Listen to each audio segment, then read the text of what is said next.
Silakan diambil mau yang mana? Menjaga kebersihan. Gue yang jaga kebersihan. Boleh ambil. Yang ini ya? Ya. Menjaga kebersihan.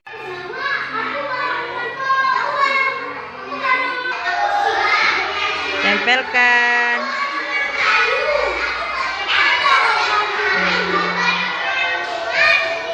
Ya, oke. Kalif di bawah. Assalamualaikum warahmatullahi wabarakatuh. Waalaikumsalam warahmatullahi wabarakatuh. Selamat pagi dan salam sejahtera untuk kita semua. Alhamdulillahirabbil alamin. Wa bihi nasta'inu ala umuri din. Assalatu wassalamu ala asyrofil anbiya'i wal mursalin wa ala alihi washabihi ajma'in. Yang terhormat Bapak Kepala Korwil Wilayah 6 Putri Hijau, yang terhormat Bunda Pengawas PAUD Wilayah 6 Putri Hijau, yang terhormat Ketua PKB beserta pengurusnya, dan yang saya hormati Ketua KKS dan juga Kepala Sekolah Putri Hijau, dan tidak lupa kepada seluruh tenaga pendidik yang ada di wilayah 6 Putri Hijau. Pertama-tama mari kita panjatkan puji syukur kita kehadirat Allah Subhanahu wa taala, yang mana pada pagi hari ini alhamdulillah kita semua bisa memenuhi undangan dari Ibu Ulfa dan semuanya masih diberikan nikmat sehat, selamat serta umur panjang, sehingga mudah-mudahan dengan kita dapat bertemu bertatap muka, acara kita dapat berjalan lancar. Amin ya rabbal alamin. Kedua kalinya salawat dan salam marilah selalu kita haturkan kepada junjungan kita Nabi besar Muhammad Shallallahu Alaihi Wasallam yang telah membawa umatnya kita semua dari alam jahiliyah menuju ke alam yang terang benderang serta berilmu pengetahuan seperti yang kita rasakan saat ini. Amin ya rabbal alamin.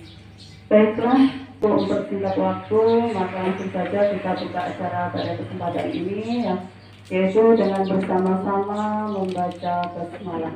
Bismillahirrahmanirrahim. Semoga dengan lafaz basmalah acara kita dapat berjalan lancar dari awal hingga akhir nanti. Untuk acara yang kedua yaitu menyanyikan lagu Indonesia Raya Umi, kami persilakan untuk memimpin acara tersebut, dan kepada Bapak Ibu hadirin semua dimohon untuk berdiri sejenak. Indonesia tanah airku, tanah tumpah darahku, di sanalah aku berdiri jadi pandu ibuku. Indonesia kebangsaanku, bangsa dan tanah airku, marilah kita berseru, Indonesia bersatu. Hiduplah tanahku, hiduplah negeriku, bangsaku, rakyatku semuanya. Bangunlah jiwanya, bangunlah badannya untuk Indonesia Raya. Indonesia Raya, merdeka, merdeka, tanahku, negeriku yang ku cinta. Indonesia Raya, merdeka, merdeka, hiduplah Indonesia Raya.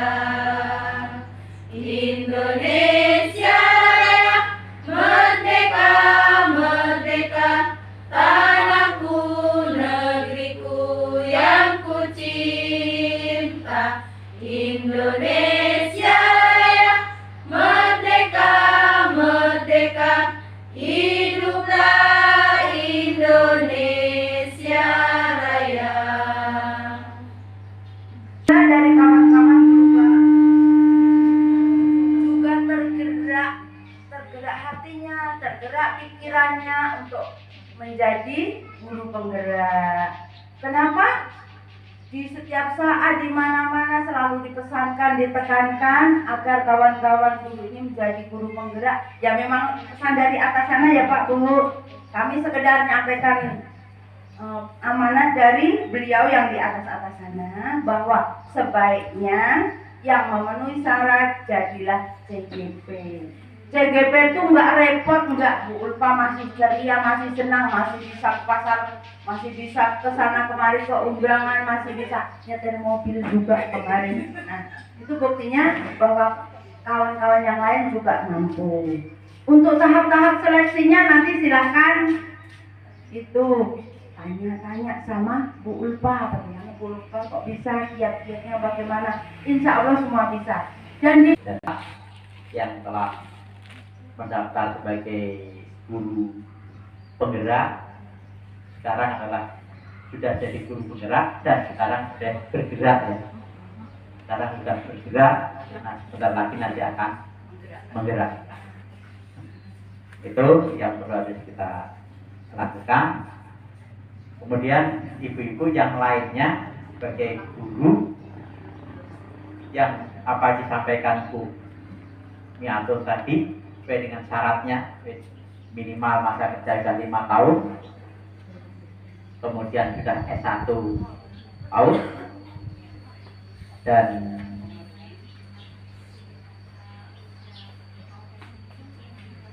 tidak sampai 50, berarti umur 50 tahun. Jadi sebelum umur 50 tahun. Saat sekarang memang itulah perjalanan kita. Saat itulah kita yang harus dilakukan. Di sekolah bisa bermanfaat. Kalau soal hasil nantilah.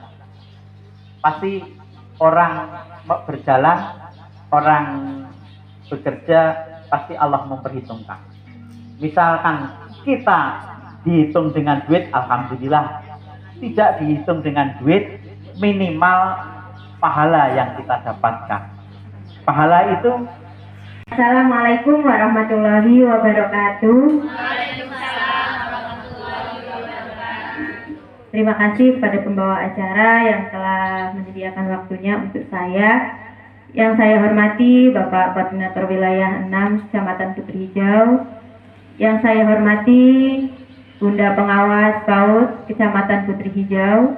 Yang saya hormati Ketua KKS Kecamatan Putri Hijau, dan yang saya banggakan, saya cintai, saya hormati Bunda Dian Anggraini selaku Kepala Sekolah TK Cempaka.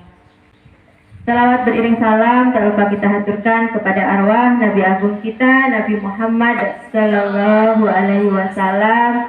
Dengan kerendahan hati kita juga bersyukur kepada Allah bahwa saat ini kita diberi kesehatan, kesempatan dan keselamatan untuk dapat menghadiri acara gugus dan pertemuan K3S Kecamatan Putri Hijau. Dalam hal boleh duduk kembali. Tepuk semangat. Semangatnya ke kanan, digerak-gerakkan, tangannya ke kiri, digerak-gerakkan, tangannya ke depan, digerak-gerakkan. Alhamdulillah. Tangannya disilang, jempol digoyang, jempol digoyang. Ya, alhamdulillah, terima kasih. Salam dan bahagia. Salam guru penggerak. Tadi di awal sudah bersama-sama kita diajarin untuk salam guru penggerak. Coba saya ucapkan lagi, masih ingat apa tidak ya slogannya? Apa tadi? Tergerak, bergerak, menggerakkan. Oke, siap? Salam guru penggerak.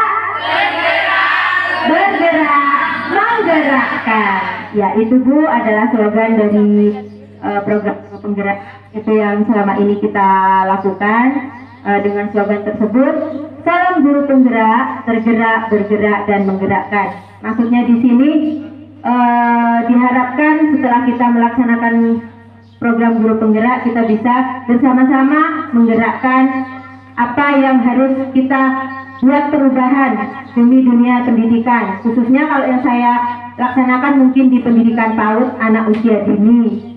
Jadi kita berkecimpung di lembaga PAUD. Lanjut Bu Dari.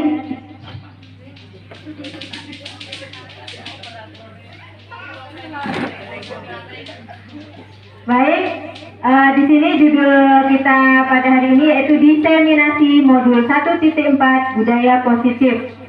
Karena dalam proses yang saya laksanakan itu sudah mencapai modul 1.1.4. Jadi modul di guru penggerak itu ada 3. Dalam satu modul itu ada 4 poin. Yang ini saya sudah sampai di modul 1.4 dengan budaya positif. Nah, di sini saya Rubahan Rudiah bertugas di TK Cepaka selaku calon guru penggerak angkatan 7 Kabupaten Bengkulu Utara. Jadi kita tidak bernama kecamatan tetapi langsung Kabupaten Bengkulu Utara. Kita membawa nama Bengkulu Utara. Lanjut, next. Coba, ini juga ada ice breaking. Ini kita buat ice breaking karena supaya tidak jenuh ya Bu ya. Coba sekarang kita sambil duduk tidak apa-apa. Sudah pernah dengar belum ini ice breakingnya? Buka mulut 3 kali.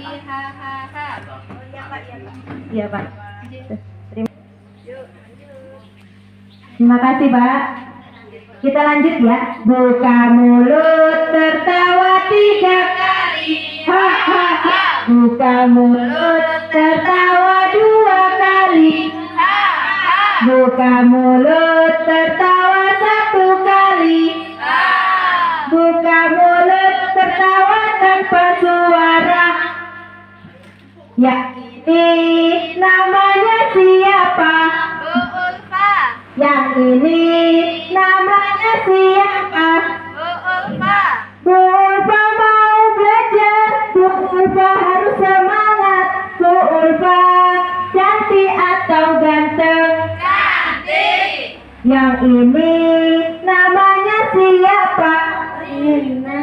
Rina mau belajar. Rina harus semangat. Rina cantik atau ganteng? Cantik. Iya, itu tadi Bu, bisa digunakan di lembaganya untuk teman-teman semua, untuk anak-anak kita. Lanjut, next.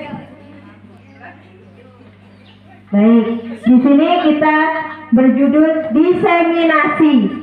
Apa ya Bu, diseminasi? Diseminasi. Baiklah, diseminasi adalah suatu kegiatan yang ditujukan pada suatu kelompok atau individu untuk memperoleh informasi sehingga timbul kesadaran untuk menerima dan memanfaatkan informasi tersebut. Jadi di sini diseminasi kita sekarang ini tujuannya adalah kita mendapatkan informasi dan kemudian dapat memanfaatkan informasi tersebut untuk diterapkan. Sudah paham Bu? Ya, jadi apa yang saya sampaikan diambil positifnya.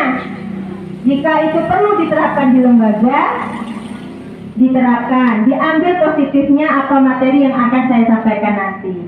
Itu diseminasi. Bukan hanya saya bisa melaksanakan, tetapi bunda-bunda juga semua bisa. Nah, next.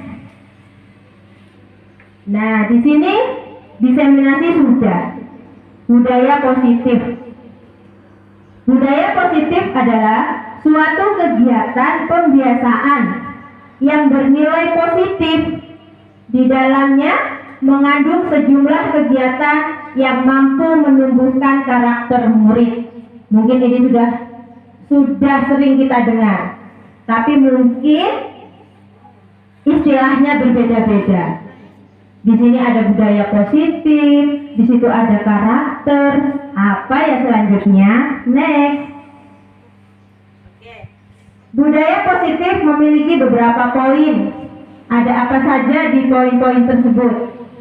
Yang pertama, disiplin positif dan nilai kebajikan universal. Yang kedua, teori motivasi, hukuman, konsekuensi, dan restitusi. Yang berikutnya ada keyakinan kelas, kemudian ada kebutuhan dasar manusia, kemudian ada teori kontrol, dan yang terakhir segitiga restitusi. Sudah pernah dengar Bu istilah-istilah ini? Belum? Ya, next. Nah, mungkin yang slide yang ini kurang kelihatan karena apa? Saking asiknya saya membuat presentasi, saya buat warna-warni dan akhirnya di PowerPoint-nya, di infokusnya kurang itu karena warnanya timpang. Oke, biar saya bacakan dulu. Tadi ada budaya positif, poin yang pertama yaitu disiplin positif. Disiplin positif merupakan pendekatan yang mendidik anak untuk melakukan kontrol diri dan pembentukan kepercayaan diri. Disiplin berbeda loh sama sekali dengan hukuman. Berbeda. Meskipun disiplin sering diterapkan dengan menggunakan teknik hukuman. Jadi hukuman itu adalah teknik untuk menerapkan disiplin. Jadi seyogianya disiplin itu berbeda dengan hukuman. Kemudian tujuan dari disiplin positif adalah menanamkan motivasi pada murid-murid kita untuk menjadi orang yang mereka inginkan dan menghargai diri sendiri dengan nilai-nilai yang mereka percaya. Ketika murid-murid kita memiliki motivasi tersebut, mereka telah memiliki motivasi intrinsik. Intrinsik itu apa, Bu? Ya, motivasi dari dalam. Kemudian motivasi yang tidak akan terpengaruh pada adanya hukuman atau hadiah. Mereka akan tetap berperilaku baik dan berlandaskan dengan nilai-nilai kebajikan. Karena mereka ingin menjadi orang yang menjunjung tinggi nilai-nilai yang mereka hargai atau mencapai suatu tujuan mulia. Tujuan sebagai bentuk kontrol diri, yaitu belajar untuk kontrol diri agar dapat mencapai suatu tujuan mulia. Nah, sekarang Bu, disiplin positif itu tujuannya untuk mendidik anak kita. Kalau kita melakukan sesuatu itu ada ataupun tidak ada hukuman, itu tetap dilaksanakan. Seperti itu. Jadi disiplin itu tujuannya adalah, walaupun tidak ada peraturan, kita timbulkan motivasi intrinsik dari dalam anak itu. Walaupun nggak ada peraturan, aku ya tujuannya ke sekolah berangkat pagi tetap pagi. Jadi kita menumbuhkan motivasi dari dalam diri. Itu tujuan disiplin. Next. Yang selanjutnya yaitu nilai kebajikan universal. Apa itu nilai kebajikan universal? Kalau kebajikan sudah pasti tahu ya Bu. Kebajikan itu yang baik ya Bu. Jadi ada apa sih nilai kebajikan universal? Kalau universal itu apa Bu? Menyeluruh. Jadi kebaikan-kebaikan yang menyeluruh yang akan kita tampilkan apa ya ini? Nilai-nilai kebajikan adalah sifat positif manusia yang merupakan tujuan mulia yang ingin dicapai setiap individu. Nilai-nilai ini merupakan payung besar dari sikap dan perilaku kita. Atau nilai ini merupakan fondasi kita berperilaku. Itulah nilai-nilai kebajikan. Dan nilai kebajikan universal itu apa saja? Nah, bisa dilihat mungkin masih ada kelihatan sedikit-sedikit ya Bu. Nilai kebajikan universal antara lain contohnya seperti jujur, hormat, rendah hati, peduli, kreatif, sabar, dan tanggung jawab. Masih banyak lagi sebenarnya Ibu. Masih banyak lagi. Jadi itulah nilai kebajikan universal. Dan nilai-nilai ini yang akan kita terapkan, yang akan kita inginkan untuk dapat disampaikan kepada peserta didik kita. Ini tidak untuk peserta didik saja, Ini untuk diri kita sebagai pendidik. Next. Lewatin. Next. Tuh. Ya. Nah, di sini ada yang kedua. Tadi ada budaya positif, disiplin positif, nilai kebajikan universal, dan yang kedua ini ada teori motivasi.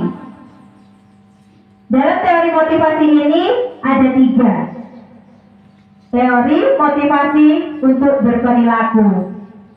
Jadi kita sebagai manusia, kita punya beberapa motivasi untuk melakukan sesuatu. Dalam kita bertindak, dalam kita berperilaku, itu ada 3 motivasi.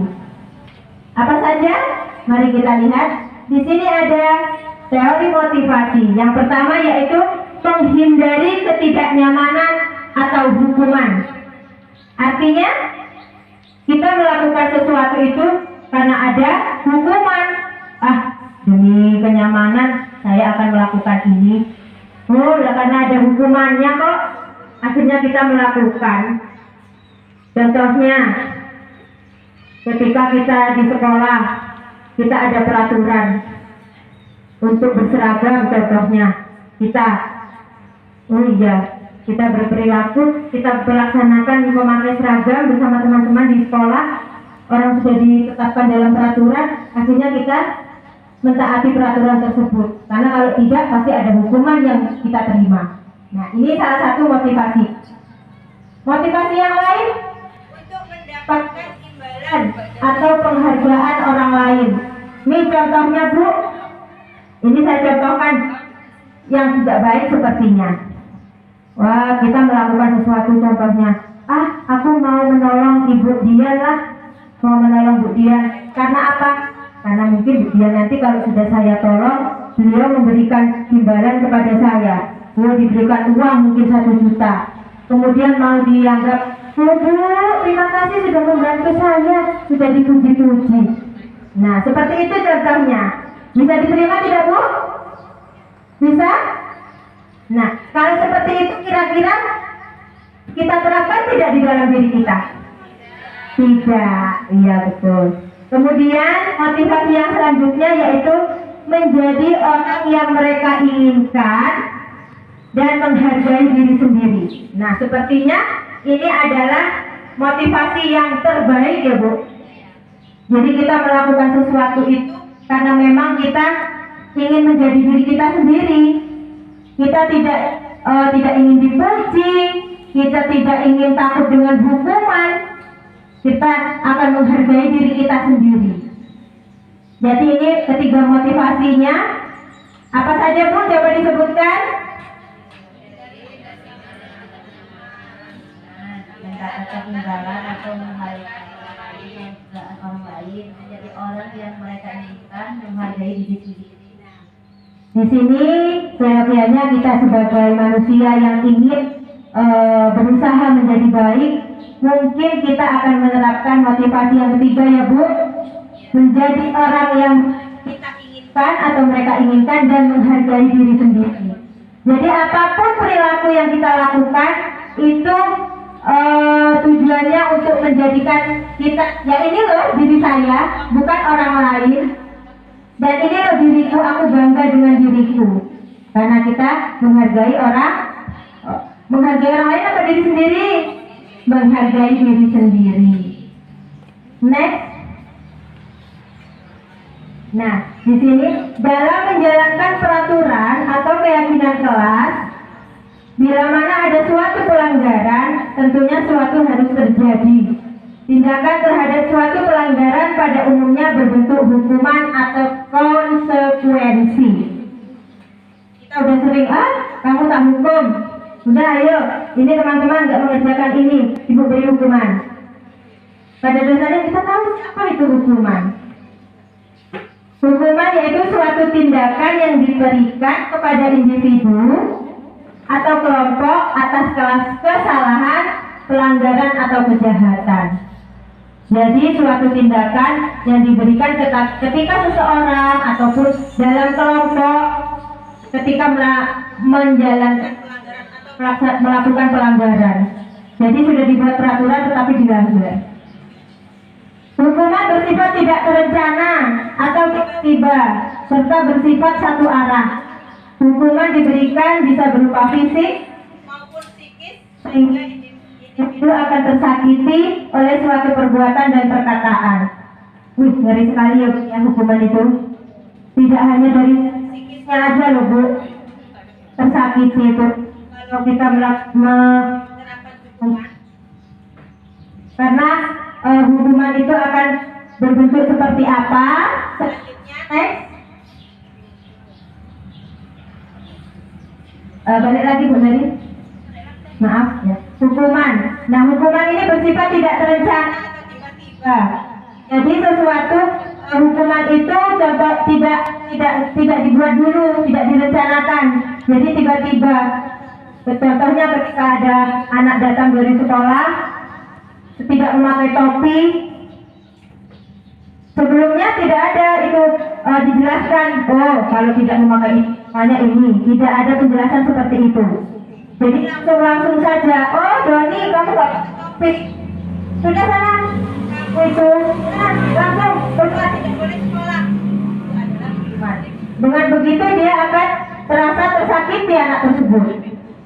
Lanjut. Ini hukuman. Kemudian konsekuensi. Apa itu konsekuensi?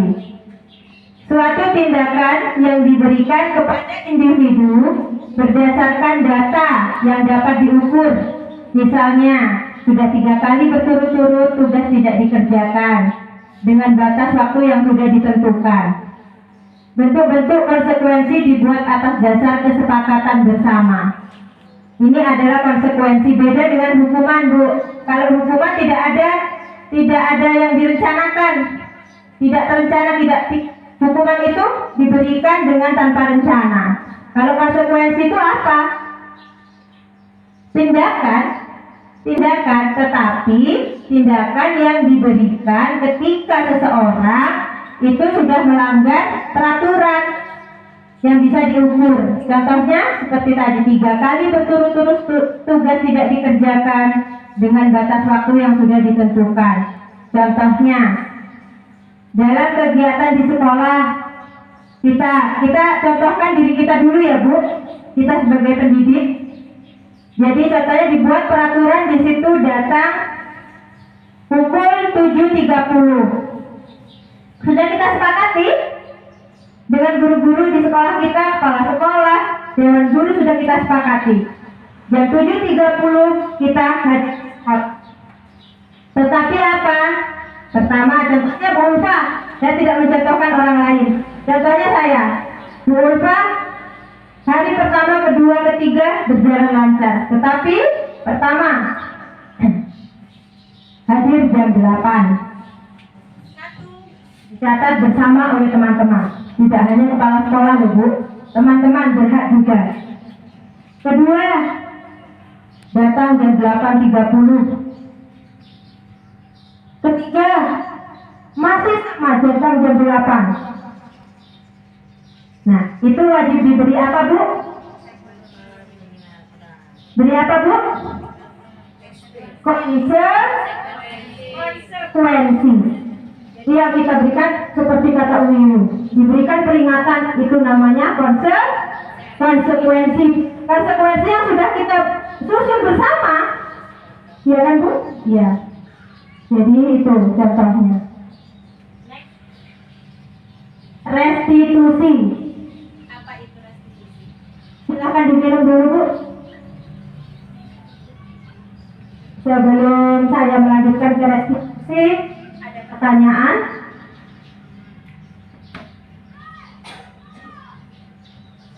Ada yang ingin bertanya? Boleh yang ingin bertanya, ada yang belum paham atau mau ada yang ditanyakan? Tidak ada sepertinya. Ayo, ada? Apa tidak tahu apa bedanya hukuman? Ya Bu. Itu tadi kan dikasih konsekuensi juga. Tadi ada salah satu bahasan konsekuensi yang harus diterima ya.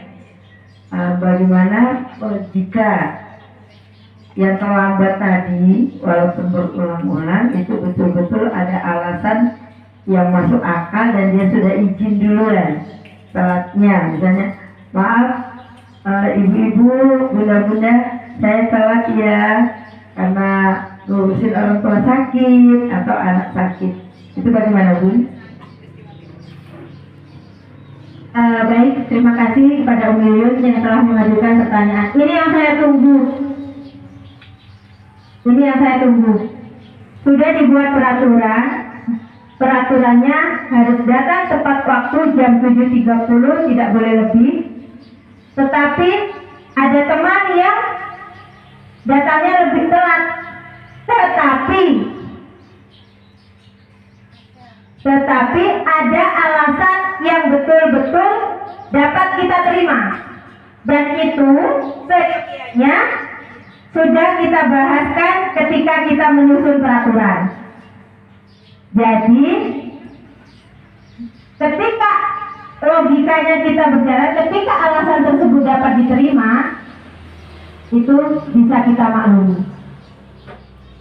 Tujuannya konsekuensi ini dilaksanakan jika tidak ada alasan atau ada alasan yang tidak masuk akal. Masa iya sih urusannya tiap hari sama? Ada yang hal-hal yang istilahnya tidak bisa ditinggalkan tetapi terlalu sering, yang dapat kita terima dengan akal sehat kita. Dan seyogyanya hal-hal seperti itu kita bicarakan ketika kita menyusun atau membuat musyawarah sama teman-teman untuk ketentuan konsekuensi tersebut. Bagaimana Umi? Iya, baik. Next, restitusi. Kita sampai ke restitusi. Apa itu restitusi? Pernah mendengar, Bu? Pernah mendengar restitusi? Istilah restitusi? Halo? Ini diamnya pernah mendengar apa tidak ya? Oh iya, mendengar baru diucap Bu Ulfa tadi, kata Bu pengawas kita. Restitusi adalah sebuah pendekatan yang dilakukan dalam proses menciptakan kondisi bagi murid untuk memperbaiki kesalahan mereka, sehingga mereka bisa kembali pada kelompok mereka dengan karakter yang lebih kuat. Restitusi juga proses kolaboratif yang mengajarkan murid untuk mencari solusi dalam masalah dan membantu murid berpikir tentang orang seperti apa yang mereka inginkan. Jadi tindakan kita untuk menciptakan kondisi bagi murid ini mau jadi seperti apa ketika melakukan kesalahan. Hal yang kita lakukan itu dinamakan restitusi. Pendekatan yang kita lakukan itu untuk mencari solusi itu dinamakan restitusi.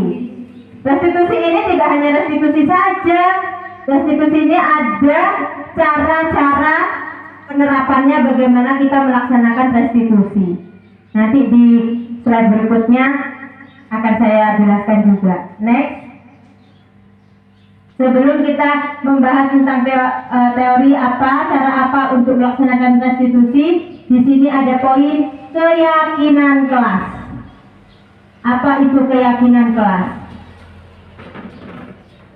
Keyakinan kelas yaitu nilai-nilai kebajikan universal yang tadi kita sudah pahami bersama, yang kita sepakati secara tersirat dan tersurat, lepas dari latar belakang suku, negara, bahasa maupun agama.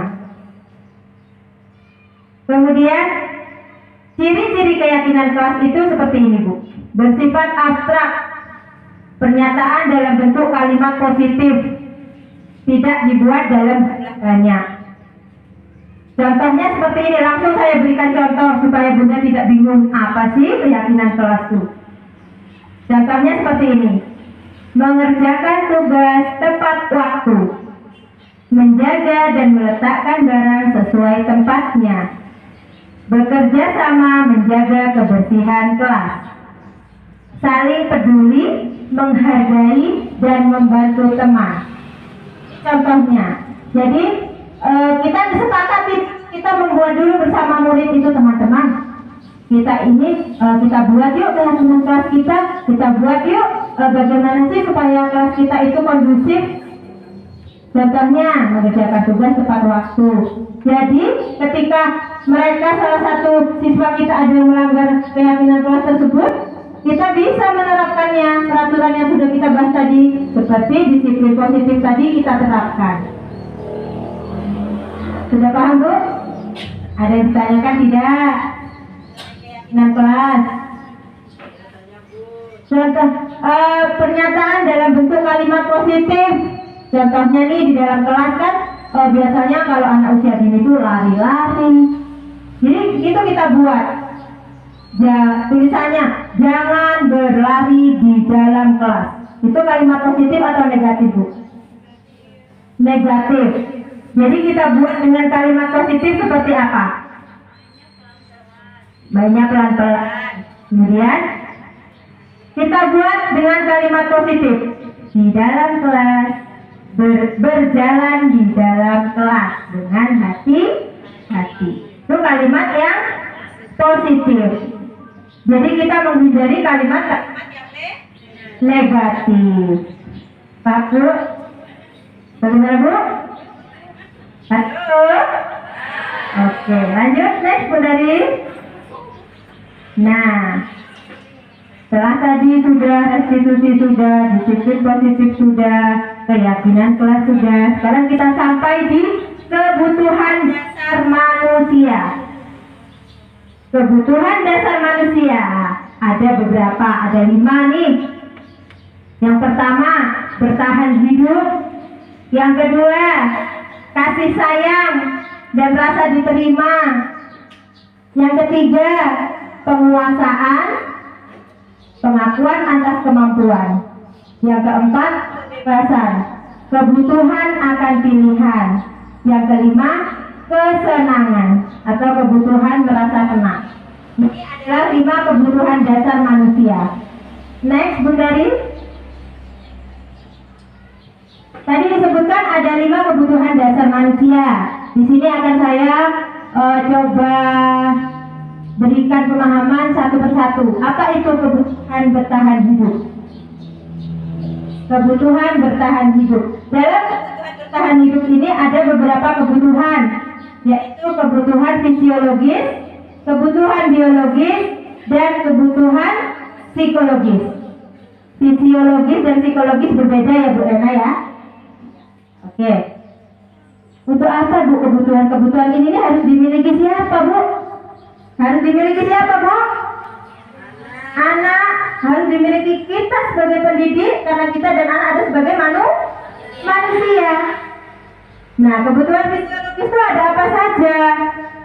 Ada kesehatan, tempat tinggal, ada makanan. Contohnya dibilang Bapak tadi, asupan gizi. Itu adalah salah satu kebutuhan kita bertahan hidup, tidak, Bu? Iya, kita butuh kesehatan, kita butuh cukupan tempat tinggal, kita butuh dicukupi dari makanan, sehingga kita berusaha. Kebutuhan bertahan hidup yang dari sisi fisiologis. Dari kebutuhan biologis adalah bagian dari proses reproduksi. Ya, ini sangat sensitif sekali ya, Bu ya. Ya, ini adalah bagian dari sisi kebutuhan bertahan hidup, dari sisi kebutuhan biologis. Yang selanjutnya kebutuhan psikologis, kebutuhan akan rasa aman. Jadi kita dalam hidup itu kita tentu ingin merasa aman ya, Bu. Merasa aman tanpa merugikan orang lain. Nah, next. Yang kedua, kebutuhan kasih sayang dan rasa diterima. Dalam kebutuhan ini termasuk dengan hubungan dan koneksi sosial emosional. Ini masuk dalam kebutuhan kasih sayang dan rasa diterima. Disayangi dan diterima, memberi dan menerima kasih sayang menjadi bagian dari suatu kelompok. Kita ingin tidak Bu diterima oleh teman-teman? Kita ingin diterima di masyarakat kita? Kita ingin diterima di lembaga kita? Iya, mau dong. Ibu cantik. Iya. Nah, itulah hubungan kebutuhan kasih sayang dan rasa diterima. Jadi kita tuh butuh disayangi dan diterima oleh orang lain. Memberi dan menerima kasih sayang. Kita juga berhak memberi kasih sayang Bu, khususnya kepada anak-anak kita, kepada orang-orang yang merasa kita sayangi. Berhak itu Bu, karena itu adalah salah satu kebutuhan kasih sayang dan rasa diterima. Next. Yang selanjutnya yaitu kebutuhan penguasaan atau pengakuan atas kemampuan. Kekuatan untuk mencapai sesuatu, diakui akan prestasi, dianggap berharga, dan didengar. Ini saya bicara untuk anak kita. Anak itu seyogianya pasti ingin dianggap berharga. Semua. Betul apa tidak Bu? Betul. Anak-anak kita tuh pasti semua ingin dianggapnya dilebih-lebihin. Pokoknya dia harus nomor satu, dia harus disayang dengan bu gurunya, dianggap berharga, apa yang dia bicarakan harus didengarkan. Betul apa tidak Bu? Betul. Iya betul. Ini termasuk kebutuhan penguasaan. Ini kebutuhan dasar kita ini, kebutuhan dasar manusia, termasuk anak dan kita sendiri. Next. Kebutuhan kebebasan atau kebutuhan akan pilihan. Itu termasuk bebas bergerak, menentukan pilihan, mencoba-coba hal baru yang menarik, tidak terpengaruh oleh orang lain. Seperti contohnya saya contohkan sekarang, saya memilih program guru penggerak untuk saya lakukan. Itu adalah kebutuhan kebebasan saya dalam hal positif, karena saya ingin mencoba hal baru. Saya ingin bebas bergerak, saya ingin menularkan segala ilmu yang ada kepada teman-teman saya supaya semua bisa berjalan menjadi lebih baik. Walaupun seyogianya saya juga belum baik, tetapi berusaha untuk menjadi baik. Ini adalah saya contohkan diri saya sendiri dalam hal kebutuhan kebebasan. Bebas bergerak, bebas mencoba hal baru, tidak terpengaruh orang lain. Contohnya Bu, saya dalam mengikuti guru penggerak, saya bagikan pengalaman. Beberapa waktu saya di Korwil, ada salah satu guru SMA. Ketika kita Korwil membahas dengan saya tentang guru penggerak, di sisi lain Bapak guru SMA ini berbicara, guru penggerak itu program yang tidak jelas endingnya. Jadi walaupun beliau berbicara seperti itu, karena saya sudah niat, saya sudah dengan sepenuh hati menentukan pilihan untuk berkecimpung di guru penggerak, apapun hasilnya di endingnya nanti, itu Allah yang akan berbicara. Yang penting saya sudah berusaha untuk ikut dan untuk menjadi baik. Itu saya tidak terpengaruh oleh orang lain. Nah, seperti itu. Next, Bu Dari.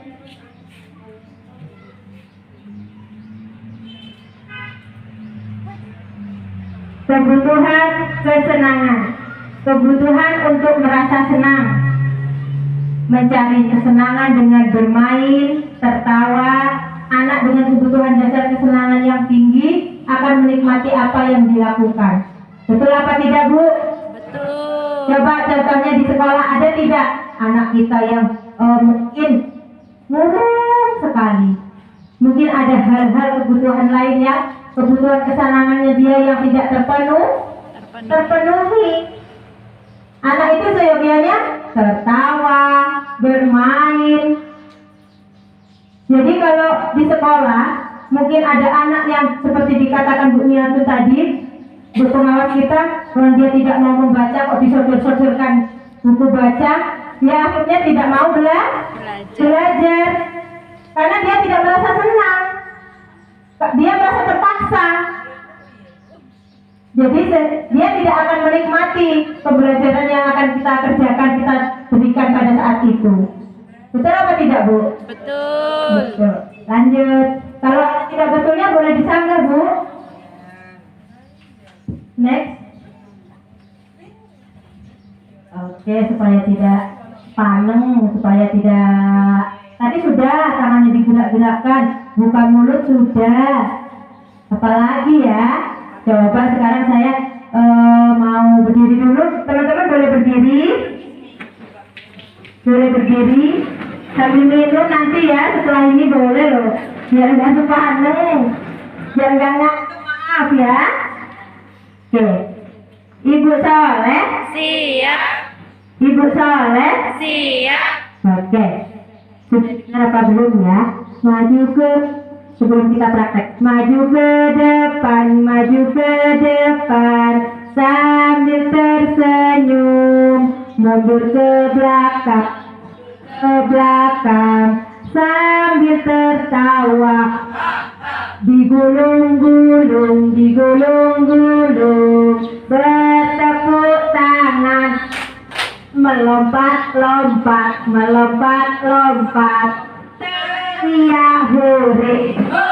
Oke, sekarang prakteknya mundur betul, maju betul, melompat betul. Karena di TK itu kita tidak boleh diam loh, Bu. Betul? Betul. Makanya jadi guru TK itu walaupun pulangnya tidak seperti guru SD, tapi capeknya luar biasa. Oke, siap? Oke, sama diikutin ya, Bu. Maju ke depan sambil tersenyum, mundur ke belakang sambil tertawa, digulung-gulung bertepuk tangan, melompat teriak hore. Iya, boleh Bu. Boleh minum. Kayaknya ini yang masih muda-muda, masih malu-malu ya, Mbak? Masih malu-malu.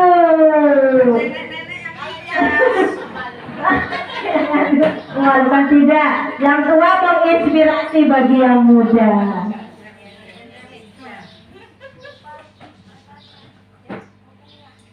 Boleh? Mau izin bertanya ya. Jadi kan ada kebutuhan dasar tuh.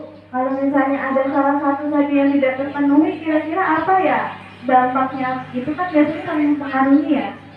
Terus satu lagi Bu, kalau boleh tanya, yang penggunaan kata-kata positif itu, kadang kan kalau saya pribadi sudah berusaha gitu kan mengganti kata-kata yang negatif jadi positif, tapi kadang-kadang kalau lagi respon lupa. Nah, bagaimana caranya itu Bu supaya tidak seperti itu? Dan saya anak-anak lagi mainnya lalu gitu kan, jangan teman. Asik. Terima kasih Bu Rena, alhamdulillah ada yang bertanya, Bu Ulfa bisa berusaha menjawab, dan ketika nanti jawaban Bu Ulfa apa kurang diterima, besok Ibu Ulfa PR kan ya. Nah, itu pertanyaan Bu Rena yang pertama. Dari 5 kebutuhan dasar manusia Bu, ada salah satu yang tidak terpenuhi. Itu nanti kita menjalankan restitusi tadi sudah kita pahami tentang pendekatan. Itu nanti kita cari tindakan sesuai dengan restitusi. Nah, saya pending dulu jawabannya karena saya belum sampai ke tindakan restitusi dengan teori kontrol. Ini baru mau kita bahas. Jadi contohnya Bu, ini saya bisa Bu Rena ya. Ada anak ketika kelas dia aktifnya luar biasa, mungkin dia mengganggu teman, dia mengambil barang temannya. Nah, sehingga temannya itu nangis. Ketika dia melihat temannya nangis, dia malah ketawa. Itu berarti ya. Bu Rena tadi mengenai bagaimana jika ada salah satu kebutuhan dasar tersebut tidak terpenuhi. Kita cekkan ke anak kita ya Bu. Tadi sudah saya contohkan ketika anak itu mengambil barang milik temannya. Temannya nangis, tapi si anak tersebut malah ketawa. Itu ada satu kebutuhan dasar yang ingin dia penuhi. Anak melakukan kesalahan tadi. Dia malah ketawa-ketawa. Kalau ketawa itu termasuk kebutuhan apa tadi? Kesenangan. Jadi dia tuh ingin berusaha memenuhi kebutuhan kesenangan tersebut. Jadi dia dengan mengganggu teman, dia tidak ada kesenangan lain. Jadi dia mengimbaskan kepada siapa yang jadi imbas tadi? Temannya menangis, dia malah tertawa. Jadi dia tuh tidak punya kesenangan. Aku ini mau cari kesenangan. Ganggu teman aja lah. Malah temannya ketawa, dia malah senang. Jadi itu dia belum memiliki kesenangan tersebut. Jadi dia berusaha memenuhi kebutuhan kesenangan dengan cara negatif. Jadi besar apa tidak Bu dampaknya ketika salah satu kebutuhan tersebut tidak terpenuhi? Besar. Jadi bagaimana tindakan kita lakukan dengan teori kontrol. Teori kontrol dengan pendekatan solusi. Bagaimana caranya kita untuk menangani salah satu kebutuhan mungkin yang terjadi pada anak-anak didik kita yang belum terpenuhi. Contohnya saja ketika ada ibu contohnya Bu Rena ya supaya lebih ini, ada anak di bawah umur mencuri. Itu ada kebutuhan dasarnya yang belum terpenuhi. Jadi walaupun kita tanya di muka umum, dia tidak bakal mengaku. Karena apa? Dia pasti malu. Jadi itu bahkan yang kita lakukan itu benar-benar empat mata. Kita melakukan tindakan itu sesuai teori kontrol ini. Sebagai apa kita? Contohnya guru untuk menegur anak yang kebutuhan kesenangannya tidak terpenuhi, posisikan diri kita sebagai. Jadi pertanyaan Bu Rena, dampak yang akan timbul ketika salah satu kebutuhan tersebut tidak terpenuhi, otomatis dampak itu akan terjadi secara negatif. Disitulah permasalahan yang harus kita hadapi. Ini tantangan buat kita untuk menyelesaikannya. Jadi dampak jika anak tersebut tidak terpenuhi kebutuhan dasar kelimanya tadi, dia akan berperilaku negatif. Pertanyaan yang selanjutnya, bagaimana cara kita mengganti kalimat positif? Kita sudah sering secara refleks, jangan. Kita lagi duduk nih, kita lagi berbicara dengan teman yang ini, teman yang sana berlari-lari. Jangan lari-lari. Nggak bakal didengarkan apa tidak Bu? Tidak. Tetap lari. Walaupun mungkin kita berusaha untuk tidak mengeluarkan kata-kata itu, tetapi secara refleks kita mengeluarkan. Itu kita tahan Bu. Caranya seperti apa? Bahwa kita mau berteriak-teriak nggak bakal didengarkan. Berdiri, kita apakan? Kita lakukan secara terus-menerus. Tidak cukup sekali. Terus-menerus. Walaupun itu saya sendiri juga sering melakukan seperti itu. Tidak gampang berbicara ya Bu. Saya pun melakukan seperti itu. Tapi itu salah satunya. Kita melakukan tindakan itu, kita berdiri, entah kita berlari, kita tegur salah satu. Teman-teman, kalau kita berhenti dulu, kita pasti ingat. Kelamaan, iya, kita yang lebih harus gercep. Kita biasakan seperti itu, insya Allah kita nanti terbiasa. Sudah pernah dipraktekkan belum Bu? Sudah pernah belum? Sudah beberapa kali, tapi masih terjadi. Harus kita tidak boleh bosan melatih diri kita. Iya, kita biasakan pakai kata-kata, memakai kata-kata yang positif. Teman-teman, yuk berjalan saja, kita ambil alat permainan tersebut sana yuk. Berjalan saja, tidak boleh berlari. Tidak jauh-jauh Bu, tadi saya di kelas seperti itu. Seperti itu saya tadi. Saya lagi berbicara dengan yang anak yang satu, yang lain, teman-teman, ayo teman-teman, itu berjalan saja. Tidak didengarkan, masih berlari membawa bola. Setelah itu, oke, ketika kita refleks Bu, sudah kita ucapkan jangan, tapi kita punya tindakan. Ketika kita bilang jangan, kita harus melakukan tindakan untuk meminimalisir jangan tadi kita berlari. Sudah kita ucapkan nih, jangan lari-lari, tapi kita tetap harus berjalan, kita dekati. Sentuh. Nah, itu. Gimana Bu Lena? Itu tidak mungkin berhasil secara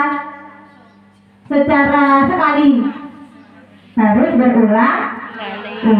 Iya kita refleks, jangan lari-lari teman-teman. Setelah kita mengucapkan gitu, segera kita berdiri, kita dekati. Stimulus respon, kita berikan respon untuk anak-anak tersebut. Gimana Bu Lena? Insya Allah. Oke. Seandainya ada jawaban yang kurang pas, dari teman-teman ada yang mau menambahkan? Dari teman-teman? Boleh, Umi.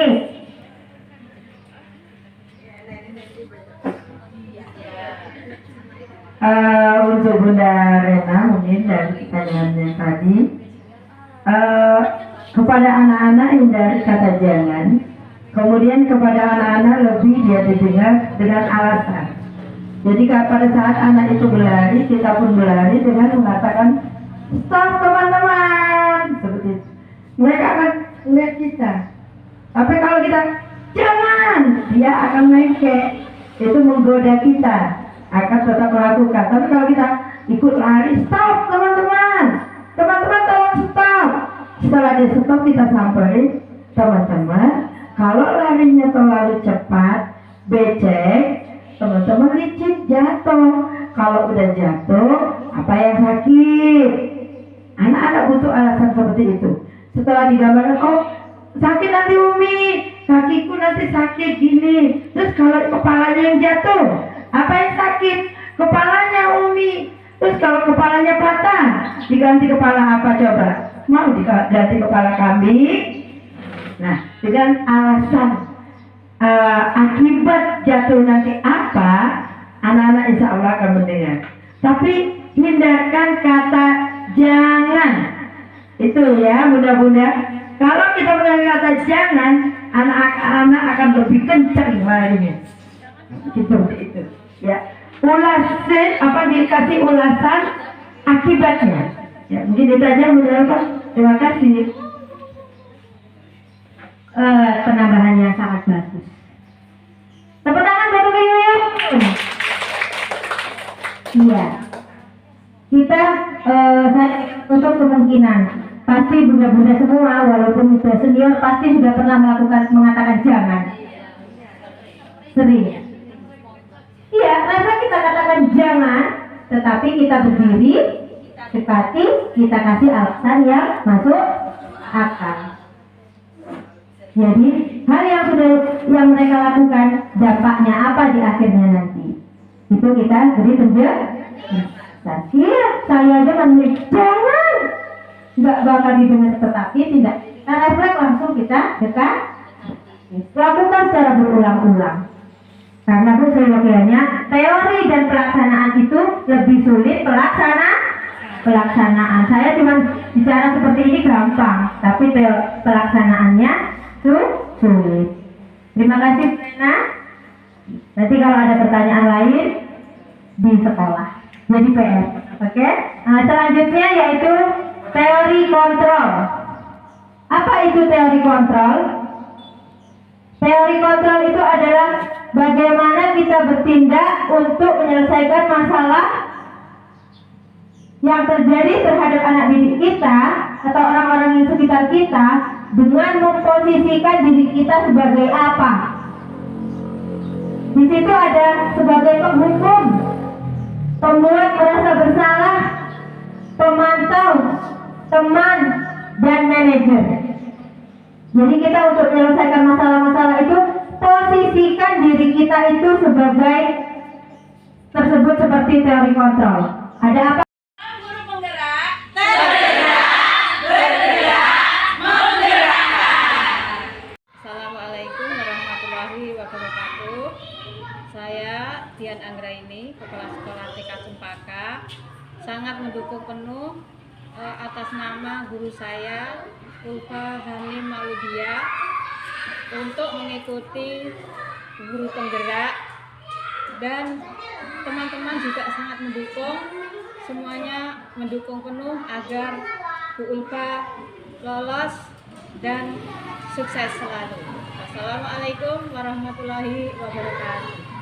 Assalamualaikum warahmatullahi wabarakatuh. Saya Tina Harni dari TK Cempaka, Desa Air Muring, Kecamatan Putri Hijau, Bengkulu Utara, sebagai teman sejawat dari Ibu Ulfa Hanim Maulidia. Di sini menurut saya Ibu Ulfa sudah sungguh-sungguh menjalankan sebagai guru penggerak. Beliau sudah memberikan motivasi yang banyak kepada teman-teman. Beliau sudah menggerakkan semua pendidik di Putri Hijau untuk berusaha mengikuti jejak langkah Bu Ulfa. Alhamdulillah kami dalam kegiatan gugus PKG, Bu Ulfa sudah menggerakkan semua para pendidik untuk terus maju, belajar bersama-sama mencerdaskan anak bangsa. Wassalamualaikum warahmatullahi wabarakatuh.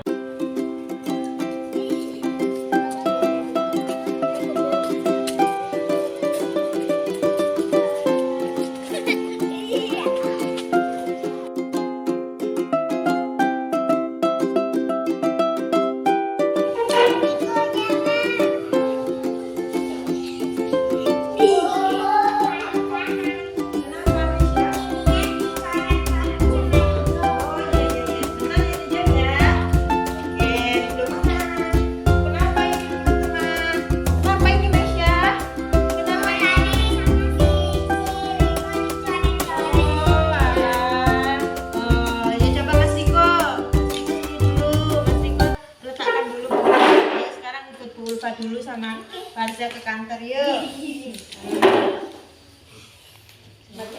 Siap, Bu. Nah, Mas Riko, mana kita Bu Ulfa? Mbak Farza mana? Nah, apa yang terjadi di sana tadi Mbak Farza dan Mas Riko? Oh, mencoret-coret sama kawan. Betul Farza. Betul. Nah, Mas Riko, coba pasti Mas Riko punya alasan kenapa tadi kok mencoret-coret punya Farza? Kenapa? Kenapa mencoret-coret? Punya Mas Riko sudah selesai tadi tugasnya? Sudah. Oh, Mas Riko malu-malu. Coba kalau Mas Riko mungkin lagi ada masalah dengan Farza, coba tatap Farza dulu. Lihat Farza. Bilang apa? Kalau sudah melakukan kesalahan sama Farza bilang apa? Coba salaman dulu. Nah, iya, Mas Riko, semua orang pasti punya kesalahan. Jadi, tadi sudah minta maaf, boleh diulangi nih kan? Lagi tidak? Iya, kamu bukan satu-satunya Mas Riko. Semua punya kesalahan ya? Iya, boleh diulangi lagi tidak? Tidak, oke. Nah, coba sekarang Mas Riko sama Mbak Farza, keyakinan kelas kita, janji kelas kita tuh apa sih? Coba baca dulu. Ulangi yuk, baca sama-sama yuk. TK, nama sekolahku TK Sama. Satu, takwa kepada Allah. Dua, menurut kedua orang tuaku. Sama ibu guru. Empat, memperhatikan pelajaran. Lima, sayang sama teman-teman. Nah, sekarang Bu Ulfa mau tanya, kalau tadi Mas Riko mencoret-coret teman Mbak Farza, itu sayang sama teman-teman tidak? Apa? Riko lihat Bu Ulfa dulu. Lihat Bu Ulfa dulu. Sayang sama teman-teman tidak? Tidak. Boleh bilang lagi tidak? Tidak. Jadi Mas Riko tuh mau jadi orang seperti apa sih? Mau jadi orang seperti apa Mas Riko? Baik. Kemudian? Apa? Pintar. Saya boleh dong? Mau. Nah, itu ya Mas Riko ya. Mbak Farza. Oke, sekarang salam-salaman dulu. Iya, terima kasih. Bersiap kaki rapat, pegang bahu tangan, tangan ke atas baru direntangkan, kemuka ke samping, lalu dipinggang, lompat yang tinggi 1, 2, 3, meniru-nirukan burung terbang di udara. Semuanya siap, gerak. Lintang depan, gerak. Tegak, gerak. Berhitung, boy. 1, 2, 3, 4, 5, 6. Ada berapa kita? 7. Ada 6. Guru, sekarang barisnya rapi. Seperti biasa, sebelum masuk kelas di sini ada gambar-gambar. Hari ini perasaannya gimana? Pilih yang mana gambarnya? Bu Ulfa tunggu di sini. Coba dari Mas Nijam, boleh pilih gambarnya. Mau yang mana? Oke. Sayang Bu Guru, mana duduk? Oke, Mbak Mesya, mau pilih yang mana?